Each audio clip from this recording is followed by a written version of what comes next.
মালাকুল মউত আমাদের জাতির পিতা হজরত ইব্রাহিম আলাইহিসসালামের কাছে এসে সালাম দিলেন এবং বললেন যে, ইব্রাহিম আলাইহিসসালাম, হে আল্লাহর নবী, আপনাকে আল্লাহ তাআলা দেখতে চাই, আপনাকে পৃথিবী ছেড়ে চলে যেতে হবে, আপনার মৃত্যুর পরোয়ানা জারি হয়ে গেছে।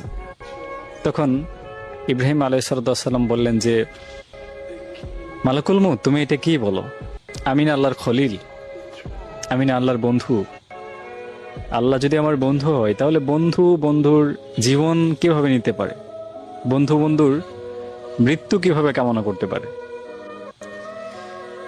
মালাকুল মউত কোনো দিশা খুঁজে না পেয়ে আল্লাহ তাআলার আরশের দিকে ছুটে গেলেন এবং আল্লাহ তাআলাকে বললেন যে, রব্বুল আলামিন, আপনার ইব্রাহিম বলছে যে বন্ধু কি বন্ধুর জান নিতে পারে?